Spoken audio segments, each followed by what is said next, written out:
හරි අපි නැවතත් සම්බන්ධ වුණා.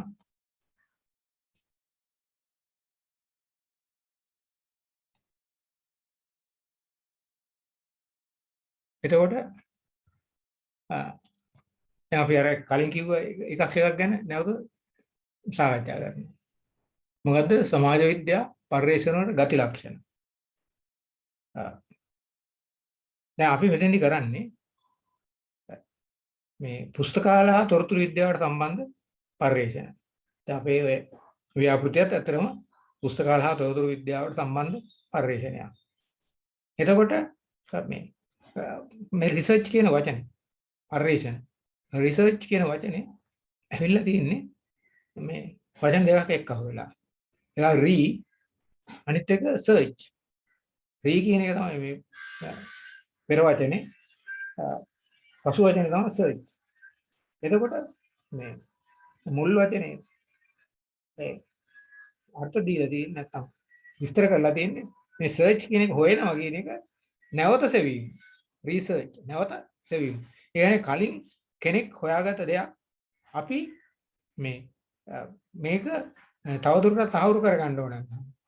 අපි යම්සි ක්‍රමවේදයක් සකස් කරලා අපි බලනවා ඒ වැඩේ ඒ කියපු දේ හරිද නැවත කරලා.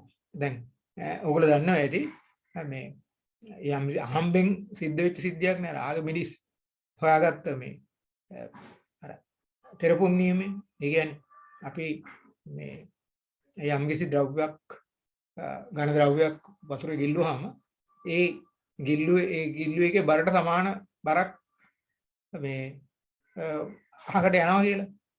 මේ අර ගිලුණු ප්‍රමාණය සමානයි එළියගේ ප්‍රමාණය. ඒක ඉතින් එයා යම් ක්‍රමවේදයකින් හොයාගත්තා. එතකොට දැන් ඒ හොයාගත්ත ක්‍රමවේදය හරි වෙනත් ක්‍රමවේදයකින් හරි අපිටත් ඒ ප්‍රතිඵලයම ගන්න පුළුවන් නම් ඒ කියන්නේ නැවත සර්ච් කරලා ගන්න පුළුවන් නම් අන්න එක තමයි රිසර්ච්. එතකොට යම් කිසි න්‍යායක් හරි යම් කිසි සම්මත දෙයක් හරි අපි දැනුමක් බිහි කරනවා නම් ඒක ඒ බිහි කරපු දැනුම තවත් කෙනෙකුට ආයේ පරීක්ෂණයක් කරලා හොයලා ඒක තහවුරු කිරීමේ හැකියාව තියෙනවා. එහෙම නැත්නම් ඒක නිකන් මේපත් වෙන්නේ ඇත්තටම මේ පිළිගත්ත සත්‍යයක් හැටියට නෙමෙයි. ඒක නිකන් මේ අద్භූත දෙයක්. එහෙමත් නැත්නම් මේ සමාජයේ සියලු දෙනාටම සැකයෙන් තොරව මේ පිළිගන්න පුළුවන් දෙයක් හැටියට නෙමෙයි. දැන් ඒ උදාහරණේ ඒ පැහැදිලි කිරීම අපිට තියෙනවා ඔය මේ හස්තරේඛා ශාස්ත්‍රය. එතකොට මේ නක්ෂත්‍රය නැත්නම් මේ ජ්‍යොතිෂය. ඒ වෙලේදී කෙනෙක් යමක් කිව්වහම අපිට ඒක මේ පරීක්ෂණයක් කරලා ඒක හොයාගන්න බෑ. ඒ කියන්නේ යම් කෙනෙක් ඉදිරිපත් කරපු මතවාදයක් මේ ඉදිරිපත් කරලා මේ ඒක මේ සත්‍යය ඒක 100%ක් හරි කියලා පරීක්ෂණයක් කරලා තව කෙනෙකුට ඒක ඔප්පු කරන්න බෑ.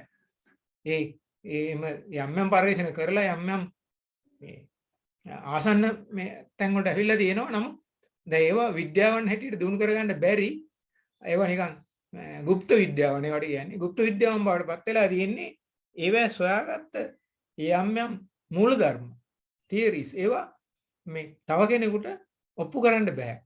තව කෙනෙකුට ඒක සාධාරණීකරණය කරන්න ක්‍රමවේදයක් නැහැ. ඒක නිසා ඒවා මේ සාමාන්‍ය විද්‍යාවල් නෙමෙයි ඒවා গুপ্ত විද්‍යාව. গুপ্তයි ඒ හැඟෙන අර්ථය গুপ্তයි.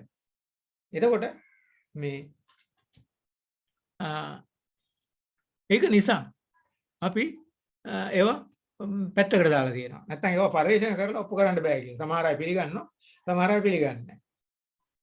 දෙවියන්හිලිත් එහෙමනේ. දැන් සමහරව දෙවියෝ කියලා කෙනෙක් ඉන්නවයි කියලා දෙවියෝ අදහනවා. සමහරව දෙවියෝ කියලා එහෙම කෙනෙක් නැහැ කියලා ප්‍රතික්ෂේප කරනවා.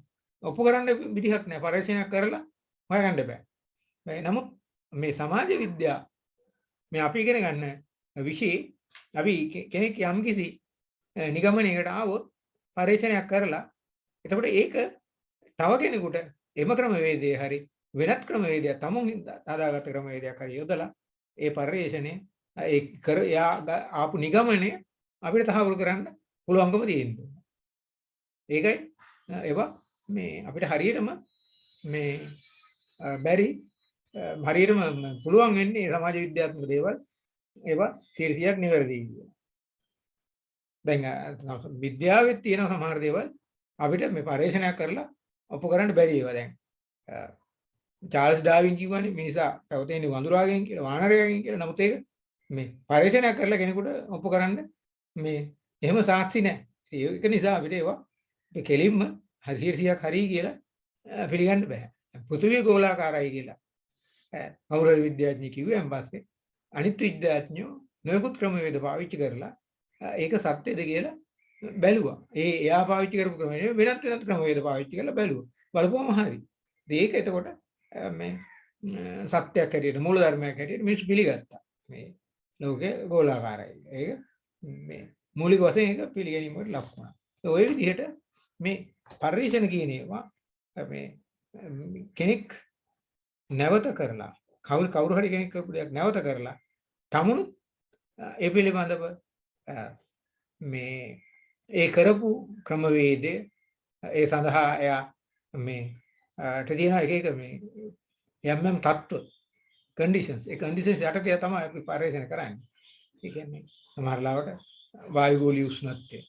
එතකොට මේ වායු ගෝලයේ තියෙන තෙරපුම් ප්‍රෙෂර් මේ එතකොට මේ වෙනත් බාහිර සංසිද්ධි ඒවා පාලනය කරනවා අපි. පාලනය කරලා අපි පරිශීලනය කරන්නේ. කරලා අපි යම් නිගමනයකට එනවා. එතකොට එක සමහරලාට ඒක පරිශීලනයක් කරනකොට තව පාලක පරිශීලනයක් කියලා එකක් කරනවා. හරි දැන් මොකක් හරි අරකට අපි හිතමු මේ කරනවා කියලා මේ පොහොර වර්ගයක් අතදා බලන්න.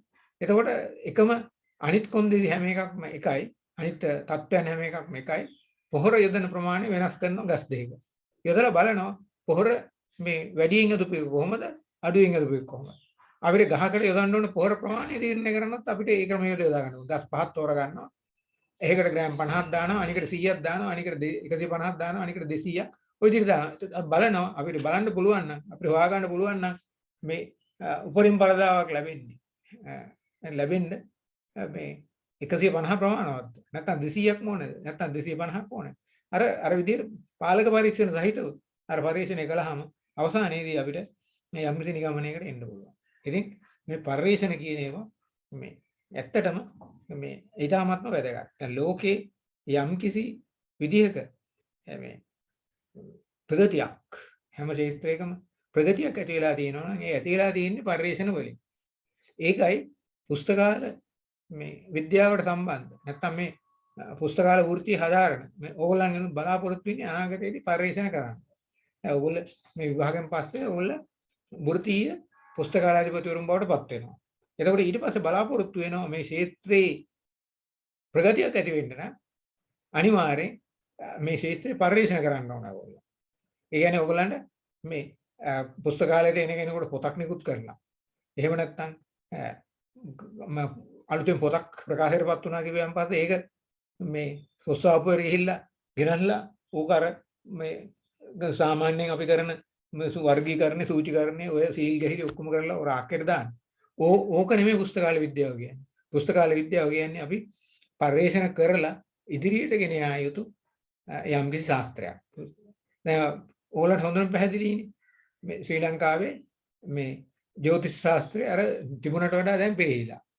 දැන් මේ කොච්චර මේ ওই ඡන්ද කාලේදී අනාවැකි කියලා කොච්චර ජ්‍යොතිෂ හොඳ කීර්තිමත් ජ්‍යොතිෂ්ඥයෝ දෝෂිතඥ මේ දෝෂිත වේදී අන්තිමට මේගොල්ලන්ට හැංගෙන්න දැන් නැතුව ගියා. ඒ තරමට මේ වටිනා ශාස්ත්‍රය ඒගොල්ලෝ සැහැල්ලුවට ලක් කළා. හේතුව මොකද? නිසි පරිශීලනයක් නැතිකම. නිසි පරිශීලනයක් නැතුවම ඒ විෂය දියුණු වෙන්නේ නැහැ. තියෙන ටිකත් කඩා වැටෙනවා. ඒක නිසා මේ ඒකයි වෙලා තියෙන්නේ. දැන් ඇත්තටම මේ ආයුර්වේදෙට වෙලා තින්නේත් ඒකනේ. ඒ ඉස්සර මේ ඇත්ත වශයෙන්ම ගමක මේ බටහිර වෛද්‍යවරු ගමක නෙමෙයි ගම් 7කටවත් එක්කෙනෙක් නැහැ. මේ මිනිස්සු මේ අසනීපයක් වුණාම ඔය කොත්තමල් ටිකක් අම්බල කරනවා. එහෙම නැත්නම් කසායක් මොකක් හරි ඒ ගමේ වේද මහත්තයාගෙන් අහලා තමයි ප්‍රතිකාර කරන්නේ. මේ මිනිස්සුන්ට ඉස්සර කාලේ ලෙඩ තිබුණෙත් නැහැ මේ විදිහට. ඉතින් මේ ඒවා පාලනය කරගත්තා. දැන් දැක්කනේ ඕගොල්ලෝ මේ කොරෝනා ප්‍රශ්නේදී මේ අපේ මේ දේශීය මේ වෛද්‍ය ශාස්ත්‍රය විකුණන කාපු හැටි ඒ හරියට පරිශීලනයක් නැති නිසානේ.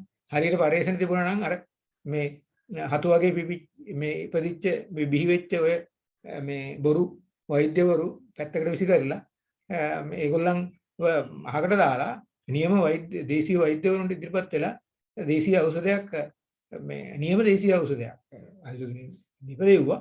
නමුත් සම්මත එකක් ආවේ නැහැ නේ. හැමෝම පිළිගත්තා. ඉතින් එහෙම එකක් මේ නිපදව ගත්තා නම් අපිට මේ කොරෝනා ප්‍රශ්නෙට මේ විදිහට ඉන්ජෙක්ෂන් ගහන්න ඕනෙත් නැහැ. මෙච්චර කල්ලි විඳා කර ගන්න ඕනෙත් නැහැ. මේ අපිට මේක පාලනය කර ගන්න තිබුණා. නමුත් අපිට බැරි වුණේ හරියම පරිශ්‍රණ නැතිකම. දැන් බලන්න පරිශ්‍රණ කියන එකේ වැදගත්කම.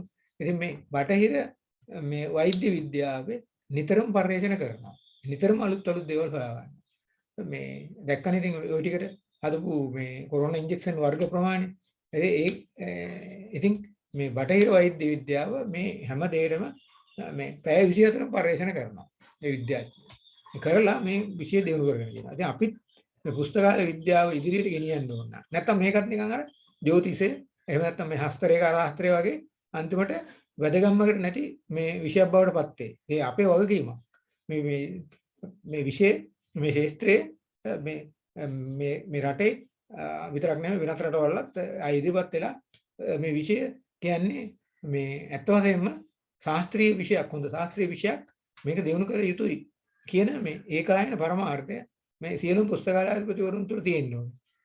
ඉතින් ඇත්තටම දැනට නම් මේ ගොඩක් මේ උනන්දු තියෙනවා. ඔයගොල්ලෝ දන්නවනේ දැන් ඔය මේ පුස්තකාල සංගමේ වාර්ෂික මහසභාවට ඉස්සෙල්ලා මේ නැක්ලිස් කියලා තියෙනවා. ඒකෙදි කරන්නේ අලුතෙන් කරපු පරිශ්‍රණ පිළිබඳ පරිශ්‍රණ පත්‍රිකා ඉදිරිපත් කිරීම. එතකොට කැලණි විශ්වවිද්‍යාලය වගේම වෙනත් ඒ වගේ ආයතන වලින් පුස්තකාල විද්‍යාව පිළිබඳ මේ නොයෙකුත් මේ ජාත්‍යන්තර සම්මන්ත්‍රණයෙන් පවත්වනවා. ඉතින් ඒවට මේ නිකම් මේ වැදගම්මක් නැති මේ පේපර්ස් නැත්නම් වැදගම්මක් නැති මේ පරිශ්‍රණ ලිපි ඉදිරිපත් කරන්නේ නැතුව හොඳ මේ නියම මේ පවිත්‍ර හොඳ මේ වටිනා පරිශ්‍රණ කරලා ඒවා සම්බන්ධ මේ ඒ තොරතුරු ඒවා සම්බන්ධ පරිශ්‍රණ පත්‍රිකා ඉදිරිපත් කරනවා නම් ඒ තියෙන මේ ජාත්‍යන්තර මේ සම්මන්ත්‍රණ මේ නියම ජාත්‍යන්තර මන්ත්‍රණවලටපත් වෙනවා. ඒ වගේම ඒවා මේ විද්වතුන්ගේ විද්වත් කතිකාවත් බවටපත් වෙනවා. මොකද දැන් ඕකට හැම මේ මට්ටමකම පුස්තකාලයකට සම්බන්ධ වෙනවා. අපි හොඳ පරිශ්‍රණ පත්‍රිකාවක් ඉදිරිපත් කළොත් ඔය මොකක් හරි ඉන්ටර්නැෂනල් කන්ෆරන්ස් එකකට එතකොට මේ ඒ අපි ලොකු දායකත්වයක් කරන්නේ දෙන්නේ. මේ විෂය වෙනුවෙන් අපි ඇතරම මේ අපේ යුතුයකමක් අපි ඉෂ්ට කළා වෙනවා. මොකද අපි මේ අපි ජීවත් වෙන්නේ පුස්තකාල විද්‍යාවේ ඉන්න හැමනම් අපි මේක දිනු කරන්න ඕනේ. එතකොට ওই විදිහට මේ පුස්තකාල ශාස්ත්‍රයේ අපි යම් යම් මේ පරිශන කරලා ඒ කරන්න අපි යම් යම් ගවේෂණ අපේ තියෙන්න ඕනේ. අපි මේ මාතෘකාවක් අපි සමහර ලාවට ඒක සරල මාතෘකාවක් වෙන්න පුළුවන්. අපිට තෝරා ගන්න පුළුවන්. නමුත් මේ මාතෘකාව සරල වුණාට ඒ අපි තෝරාගත්ත දෙයින් මේ ජන සමාජයට අපේ පාඨක ප්‍රජාවට අපේ මේ සේවා අනුග්‍රහය ලබන ඒ අයට ලොකු පිටක් වෙනවා නම් මම හිතන්නේ අපිට ඊට වඩා සතුටු වෙන්න පුළුවන් දෙයක් නැහැ. දැන් උදාහරණයක් ඇටියට අපි මේ මෑතකදී කොහා කියන software එක මේ ඇත්තටම මේ නිව්සීලන්ත වල තමයි මුලින්ම ඩෙවලොප් කරලා තියෙන්නේ. නමුත් දැන් අපේ අය අරගෙන මොකද ඒක ඇත්තටම ඒ කොහා කියන ඕපන් මේ සෝස් කියලා කියන්නේ අපිට නොමිලේ භාගත කර ගන්න පුළුවන්. අනිත් එක අපිට ඕන විදිහට අපිට ඒක නම්‍යශීලී එකක්. ඒ කොහා කියන මෘදුකාංගේ නම්‍යශීලී අපිට ඕන විදිහට හරව ගන්න මේ හැඩරුව වෙනස් කරගන්න අපිට ඕන විදිහට ගලප ගන්න පුළුවන් එකක් ඔය කොහා මෘදුකාංගේ. එතකොට අපේ යුතුයකමක් තියෙනවා ඔය වගේ ඒවා අරගෙන අපේ පුස්තකාල වලට ගැලපෙන විදිහට ඒවා මේ සකස් කරගන්න. ඒක සකස් කරගනි ගනිමින් අපිට යම්කිසි සේවයක් අපේ පුස්තකාල වලට කරන්න පුළුවන්. ඒතකොට එක්කල යුත්තේත් ඒක තමයි. එතකොට තමයි මේ වෘත්තිය දියුණු වෙන්නේ. නැත්තම් ඔය අර මේ අපිත් නිකන් වැටෙනවා මේ අර මේ ක්ලාක්ලා ගන්නට. මොකද ක්ලාක් කරන්නේ මොකද්ද? තමක් හරි ලැබෙන වාර්තාවක් අරගෙන ඒකට මේ පොඩ්ඩක් අධ්‍යයනය කරලා පොඩි මිනිට් එකක් ගහලා තව කෙනෙකුට දාන එක. ඕකට ඉතින් එච්චර මේ පුස්තකාල විද්‍යාවවත් ලොකු දැනුමක් තියෙන්න ඕනේ නෑනේ. මේ නිකන් යමක් කියලා තේරුම් ගැනීම හැකියාව තියෙනවා නම් ඒ ඇති. නමුත් මේ පුස්තකාල විද්‍යාවේදී මේ පරිශ්‍රණය කියන්නේ ඇත්තටම මේ ශාස්ත්‍රීය ප්‍රගතිය සඳහා මේ සුසුකම්ලත් නැත්නම් වරලත් පුස්තකාලාධිපතිවරුන්ට කරන්න පුළුවන් කාර්යය තමයි ඇත්තටම පරිශ්‍රණය කියන්නේ.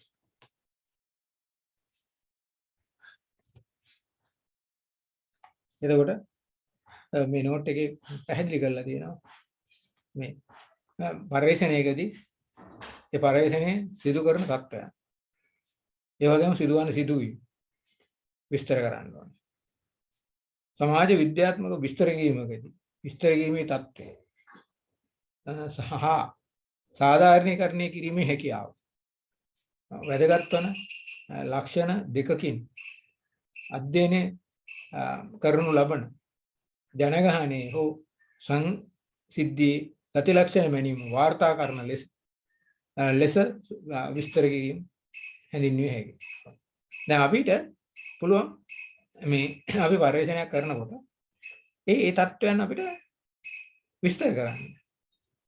අපි ප්‍රායෝගික උදාහරණ අරගෙන කතා කරමු, නැත්නම් මුදටම බෝරින් වෙයි.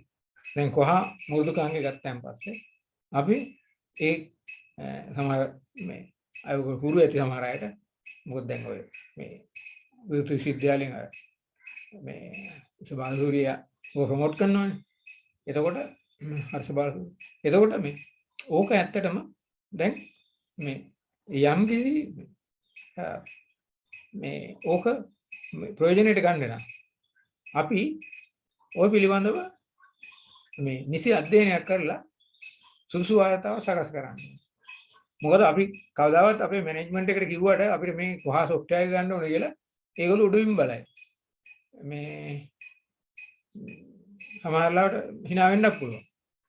මේ ඊට පස්සේ අපි අතර මේක පැහැදිලි කරන්න ඕනේ. මොකද්ද මේ කොහා සොෆ්ට්වෙයාර් කියන්නේ? එතකොට ඒකෙන් කෙරෙන කටයුතු අපි විස්තර කරන්න ඕනේ. මේකේ මෙන්න මේ පහසුකම් තියෙනවා. මේක අපිට නොමිලේ භාගත කරගන්න පුළුවන් අන්තර්ජාලයෙන්. එතකොට ඒකේ අපිට ඒක ෆ්ලෙක්සිබල් අපිට ඕන විදිහට මේ අපේ මේ කටයුතු වලට ගැලපෙන විදිහට අපිට ඕක හදා ගන්න පුළුවන්. ඔන්න ඕක තමයි විස්තර කිරීම කියන්නේ. දැන් එහෙම විස්තර කිරීමක් නොකළොත් අපි ඔය මොනවා කරන්න හැදුවත් පරිපාලනයෙන් අපි ඔකට ඉඩ දෙන්නේ නැහැ. පරිපාලනය කියන ඔය තියෙන ක්‍රමය හොඳයි. මොනවාද මොන 27ක් දවසක නිකුත් වෙයි. ඕක ඉතින් ඔය මේවා කරන්න පුස්තකාලෙත් තියෙන පොත් වන්න 2-3ක් ඇතිනේ. ඕවා ඉතින් මතකින් මේවා කරන්න පුළුවන්. එහෙම කියන්නේ. ඕවට මොනවාට සොෆ්ට්වෙයාර් කියලා කෙනෙක් තර්ක කරනවා. නමුත් අපි තියෙන්නේ හොඳම වැඩේ මේ කොහා බුද්ධඝාංග පිළිබඳ හොඳ අධ්‍යයනයක් කරලා ඒ අධ්‍යයනයේ ප්‍රතිඵල නැත්නම් ඒකේ වාසි මේ අපි මේ සොෆ්ට්වෙයාර් එක පවත්වා ගැනීම මේ වාසි නැත්නම් මේකේ අපේ පුස්තකාලයට සහ අපේ පාඨක ජනතාවට තියෙන වාසි තියෙන පහසුව මේ කාර්යක්ෂම වැඩ කිරීමේ හැකියාව මේවා අපි පැහැදිලි කරලා දෙනවා. මේව තමයි විස්තර කරනවා කියන්නේ. ඒතකොට එහෙම විස්තර කළාන් පස්සේ පරිපාලනයේ කොහොමවත් ඒවට මේ පයින් ගහන්න බෑ. ඕනේ නැහැ කියලා කියන්න බෑ. අපි ඒවා ඒත්තු ගන්නන්න ඕනේ. ඒවා ඒත්තු ගන්නන්න ඕනේ. මුලදී ඒගොල්ලෝ හිතන්න පුළුවන් මොකක් හරි කායෙන් හරි කමිෂන් එකක් හම්බ වෙනවා ඇති. ඒක නිසා ඕක ගන්න තමයි ඔය දඟලන්නේ. එහෙම හිතන්න පුළුවන්. නමුත් අපි යමක් කරනකොට අපි ඒක සාධාරණීකරණය කරනවා නම් අනිවාර්යෙන් පරිපාලනයට ඒකට කැමති වෙන්න සිද්ධ වෙනවා. ඊට පස්සේ අපි ඕක හරියට ඊට පස්සේ ලොකු වැඩේ තියෙන ඕක ගත්තන් පස්සේ සොෆ්ට්වෙයාර් එක මිලදී ගත්තන් පස්සේ හරි මිලදී නෙමෙයි හම්බෙන්නේ. ඊට පස්සේ ඕක ගත්තන් පස්සේ ඊට පස්සේ අපිට ඕන විදිහට අපේ කාර්යතාවයන්ට ගැලපෙන විදිහට අපි කස්ටමයිස් කරනවා කියලා කියන්නේ. ඒ කියන්නේ අපේ පාඨකයාට අපේ මේ සේවාලාභීන්ට ගැලපෙන විදිහට අපි ඕකේ මූලික දේවල් තියෙද්දි අනිත් වෙනස් කරනවා. වෙනස් කරලා අපි ඔය මෘදුකාංගය අපි මේ පරිගණන වලට අපි දාගන්නවා. දාගත්තන් පස්සේ අපිට වැඩ කරන්න පුළුවන්. ඊට පස්සේ ආයේ මේ කිසි කෙනෙක්ගේ මේ අනවශ්‍ය මැදිහත් වීමක් හෝ අනවශ්‍ය බාධා කිරීමක් ඇති වෙන්නේ නැහැ. මොකද අපි හැම දෙයක්ම දැකලා අධ්‍යයනය කරලා තමයි අපි පැහැදිලි කිරීමක් කරලා පරිපාලනයට මෙන්න මේක අපිට ඕන කියලා අපි ගන්න යන්නේ.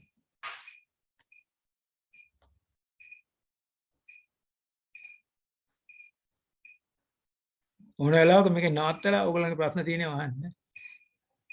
මේක ඇත්තටම ඉතින් අර මං කිව්වා වගේ ඔයගොල්ලන්ගේ කරන ව්‍යාපෘතියට බිඳුවක්වත් අදාළ වෙන්නේ නැහැ ඉතින්. නමුත් දැනුමට හොඳයි. එතකොට පරිශ්‍රණ වල වැදගත්කම. පරිශ්‍රණ වල වැදගත්කම. න්‍යායයන් උපකල්පන. මේ වළංගුතාවයේ පරීක්ෂා කිරීමට පරිශ්‍රණ අවශ්‍යයි. දැන් අපි කිව්වා අර ආගමිඩිස්ගේ නියම. එහෙනම් නිව්ටන්ගේ නියම තුනක් තියෙනවා. ඔය නියම තුනම. ඒවා තමයි මොකක්ද උපකල්පනයක්. අපි හිතාගත්ත දෙයක්. මේක මෙහෙම වෙයි කිය. මේක මෙහෙම වෙයි කියලා. ඒක උපකල්පනයක්. දැන් උදාහරණයක් තමයි මේ ඔයාලට තේරුම් ගන්න පුළුවන් ලේසිම උදාහරණයක් මේ කවුරු හරි කියනවා ඔය මේ පොල් ගස් වටේ මේ කඩිගුල් තියෙනවා. ඔය කඩිගුල් තියෙනවෙන් පොල් ගහේ පළදාව වැඩි වෙනවා කියලා. ඒක උපකල්පනයක්. කඩිගුල් තිබුණාම කොහොමද පළදාව වැඩි වෙන්නේ කියලා ඊට පස්සේ අපිට ඒ කාගේ හරි උපකල්පනයක්. ඒතර ඒ උපකල්පනයේ වළංගුතාවය අපි පරීක්ෂා කරන්න ඕනේ. මොකක් හරි පරිශ්‍රණයකින් අපි ඒවට පාලක පරිශ්‍රණ මොනවා හරි දාලා අපි බලන්න ඕනේ. මොකද අපි එතකොට ඔය පරීක්ෂණය කරනවා නම් ඔය පාලක පරීක්ෂණයක් ඕන ඔය සමාන තවත් ඔය විදිහ මට්ටමෙම මොන ඒ අරකට ඔය පරිසර මට්ටමේ වැඩෙන්න ඕනේ. නොකුත් ප්‍රශ්න තියෙනවා. නමුත් අපිට කරන්න පුළුවන් නම් මොන වැඩක්. එතකොට දැන් ඔයගොල්ලන්ට පැහැදිලි පරිශ්‍රණ වල තියෙන වැදගත්කම. මොකද කිසිම ශාස්ත්‍රයක් මම කලිනුත් කිව්වනේ කිසිම ශාස්ත්‍රයක් දියුණු වෙන්නේ නැහැ පරිශ්‍රණ නැතුව. පරිශ්‍රණ නැතුව හැමදාම අර කලින් බේතම හැම එකටම දෙනවා නම් කිසි වැඩක් නැහැ. බේදක් වුණත් කල්යමේදී ඒ තියෙන ගුණය නැති වෙලා යයි. එතකොට අපි සැලකිලිමත් වෙන්න ඕනේ. මොකද්ද පරිශ්‍රණයක් නම් ඒ පරිශ්‍රණයේ තියෙන වැදගත්කම.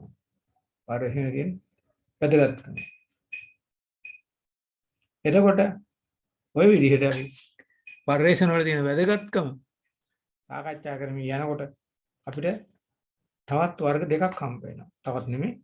ඔය පරිශ්‍රණ කියන ඒවාට අමතරව තවත් වර්ගයක් හම්බ වෙනවා. මොකද්ද? වාර්තා. පරිශ්‍රණයක් කියන්නේ මොකක් හරි අගීමක් කරන්න පුළුවන් දෙයක්. ඉවැලුවේට් කරන්න පුළුවන් දෙයක්. පරිශ්‍රණයක් කියන්නේ. ඒක අපිට විශ්ලේෂණාත්මකව කියන්න පුළුවන්. එහෙම නැත්නම් විචනාත්මකව කියන්න පුළුවන්. විශ්ලේෂණාත්මකව යම්සි දෙයක් ඒකේ හොඳ නරක බලලා මේ බොහොම මධ්‍යස්ථ විදියට අපිට කියන්න පුළුවන් විශ්ලේෂණාත්මකව ඒකේ තියෙන හොඳ පැත්ත. විශ්ලේෂණ වල හොඳ පැත්ත කියන්න පුළුවන්. ඊළඟට විචනාත්මක පැත්තේ සාමාන්‍යයෙන් සිද්ධ වෙන්නේ මොකද්ද?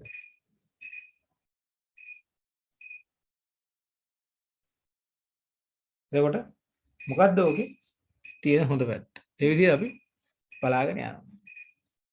දැන් පරිශ්‍රණ ගැන කතා කළා, වාර්තා ගැන කතා කළා.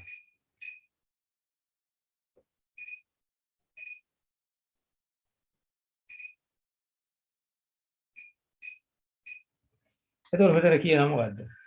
ඇගීමකින් විශ්ලේෂණය කිරීමකින් ඒ වගේම අර්ථ නිරූපණයකින් තොරතුරු සම්පාදනය. එතකොට මෙතෙන්දී සමහර වෙලාවට අප මේ කරන ඇගීම විශ්ලේෂණාත්මක වෙන්න පුළුවන්. නැත්නම් විවේචනාත්මක වෙන්න පුළුවන්. විශ්ලේෂණාත්මක කියන්නේ කරුණු හොඳට විභාග කරලා ඒකට දෙන පිළියම. විවේචනාත්මක කියන්නේ එතකොට එතෙන්දී අපි බලනවා මේ කොයිතරම් දුරට අපේ මූලික තත්ත්වයන්ට ගැලපෙනවද කියලා. ඒ ගැලපෙන්නේ නැත්නම් අපි විවේචනය කරනවා. හරිද? ඕක තමයි ඔය පරිශ්‍රණයකදී කෙරෙන්නේ. දැන් මේ අපි කතා කරනවා පරිශ්‍රණ ක්‍රමවේදය හා ශිල්ප ක්‍රමය. පරිශ්‍රණ ක්‍රමවේදය හා ශිල්ප ක්‍රමය.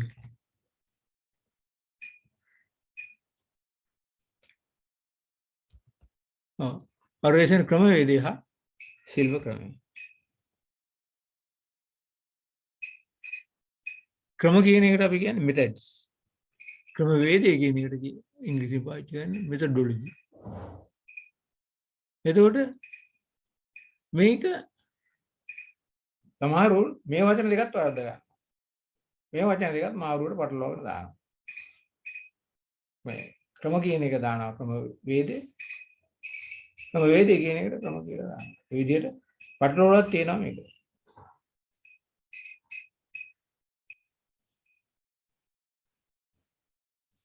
එතකොට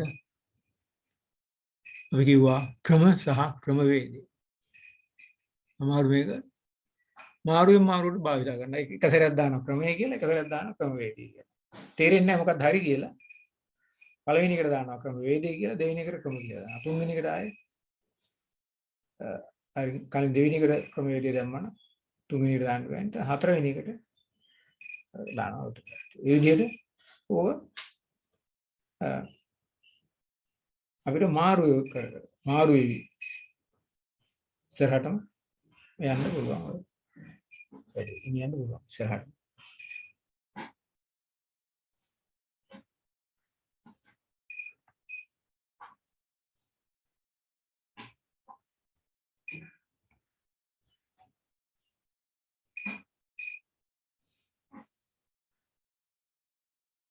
එතකොට අපිට මේව විශ්ලේෂණය කරනකොට ක්‍රම තියෙනවා. එතකොට ඒවට අපි දත්ත විශ්ලේෂණය කරනවා. දත්ත විශ්ලේෂණය කරන්න ඒ සඳහා අපිට මෙවලම් අවශ්‍යයි. මිනුම් දඬු අවශ්‍යයි. ඒ වගේම අපිට ශිල්පීය ක්‍රම අවශ්‍යයි. මේ හැම දෙයකම පිට උදව්ව ඇතුව තමයි අපි ඉස්සරහට යන්නේ. අපිට එකක් අල්ලගෙන ඉන්න බෑ. ඔය සියල්ලම එකට අරගෙන තමයි ඉස්සරහට යන්න ඕනේ.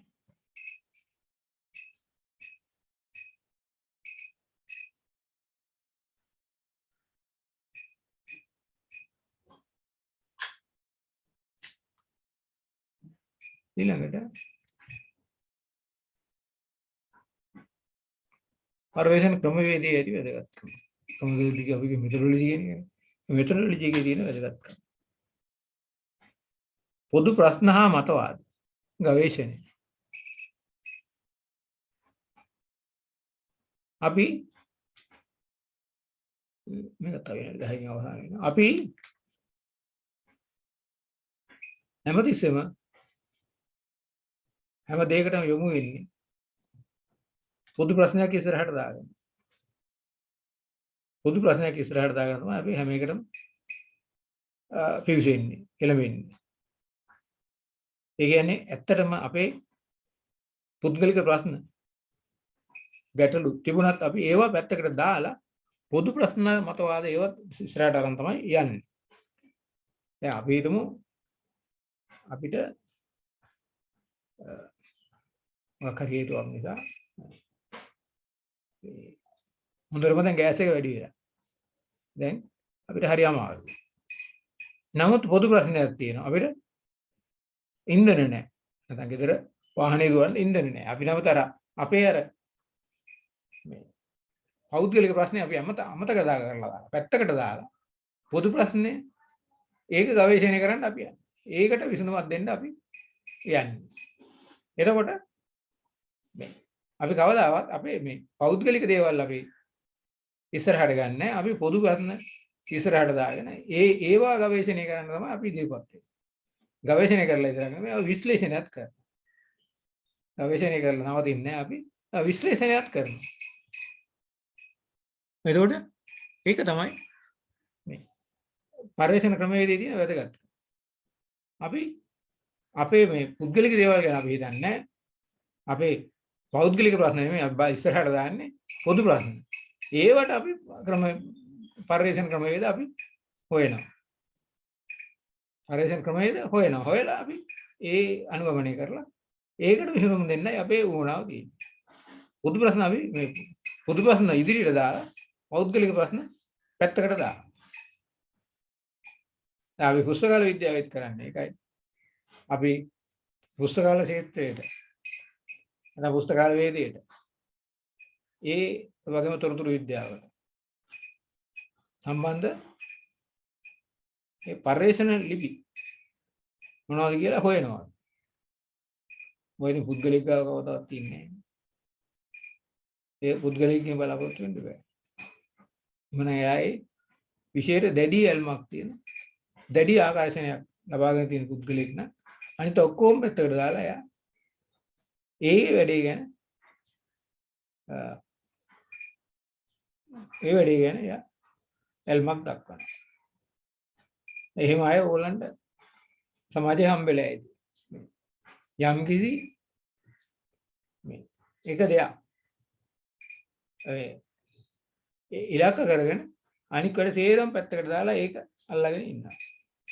ඒක අල්ලගෙන ඉන්නවා. අනිත් වැඩ මොනවා වුණත් කමන්නේ.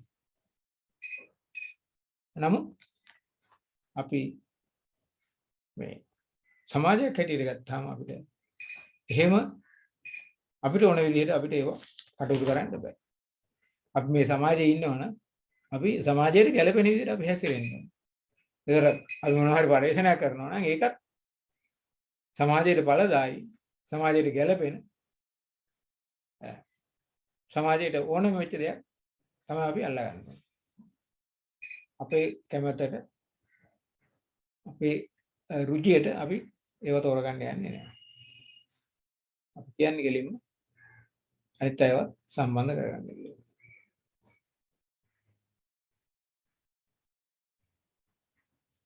එතකොට අපි දැන් අපේ ප්‍රශ්නෙට අපි ප්‍රවිෂ්ඨ වෙනවා. මොකක් හරි අපිට ප්‍රශ්නයක් තියෙනවා නම් අපේ ප්‍රශ්නේ අරගෙන ඒකට ප්‍රවිෂ්ඨ වෙනවා.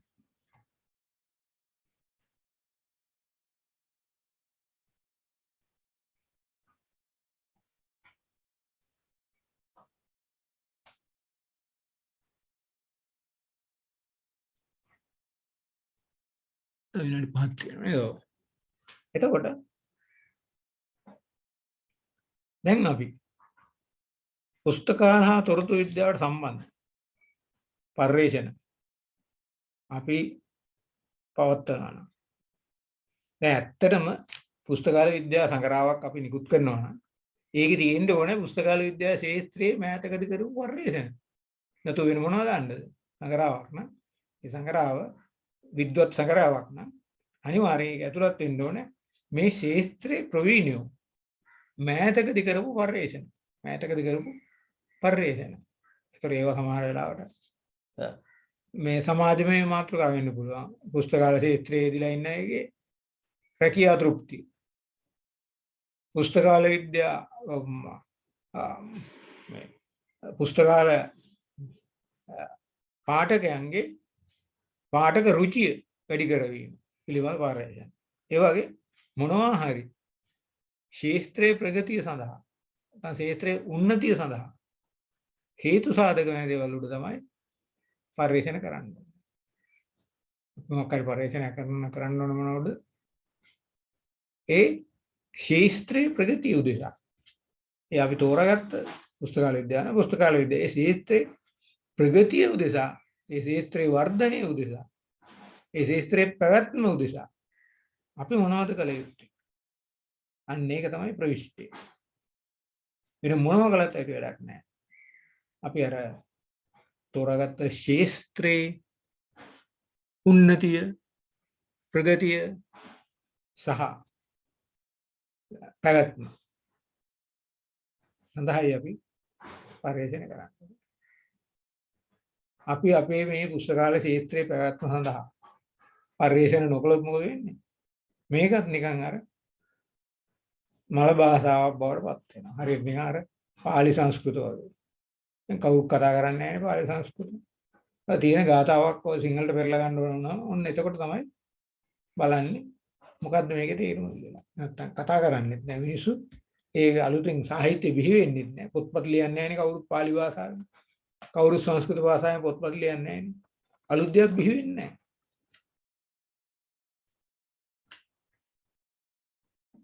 හේතුව ඇයි? ඒ මිනිසුන්ගෙන් ඈත් වෙලා ගිහිල්ලා. ඒ මිනිසුන්ගෙන් ඈත් වෙලා ගිහිල්ලා. අපිත් මේ පුස්තකාල ශාස්ත්‍රේ පරිවේෂණ කරන එක හතරලා නිකම් මේ එදා පුස්තකාලයට එන අයගේ පාඨක ඉල්ලීම් සහ පාඨක අවශ්‍යතා ඉෂ්ට කිරීම එකම රාජකාරිය හැටියට තේරුම් අරගෙන නැත්තම් එහෙම අපි වටහාගෙන ඒක හරි කියලා අන්න එහෙම කටයුතු කිරීම පුස්තකාල ශාස්ත්‍රයේ විනාශයට හේතු වෙනවා. පුස්තකාලයේ ප්‍රගතිය නෙමෙයි විනාශයට හේතු වෙනවා. මොකද කවුරුත් හිතන්නේ මේ ශාස්ත්‍රයේ මොනවා හරි කරලා මේ ශාස්ත්‍රයේ මේ වෙලාවේ පණක් දුන්නේ නැත්නම් ආයේ නැවත පණක් දෙන්න අවස්ථාවක් අපිට ලැබෙන්නේ. මේක තමයි වෙලාව. මොකද දැන් හැමෝම හඳුනා ගන්න ඕනේ මේ රටේ ප්‍රමුඛතාවයේ දිය යුතු දේවල්. නැත්නම් ප්‍රමුඛතා ලයිස්ට්ෝක් සකස් වෙන්න ඕනේ. මොන දේවල් ඉස්සෙල්ලාම කරන්න ඕනේ. ඒවා කිරිලා යම් කිසි තත්යකට යනකොට ඊළඟ මට්ටමේදී මොන දේවල්ද කරන්න ඕනේ. ඒකත් සාර්ථක වෙලා අපි යම් කිසි මට්ටමකට ආවහම අවසාන මට්ටමේදී මොනවද කරන්නේ?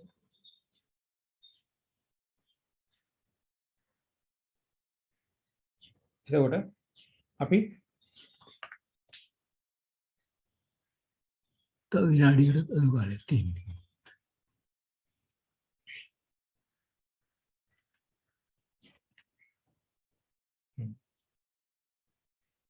එතකොට අපි මේ සෙෂන් එක ඉවරණයෙන් පස්සේ අපි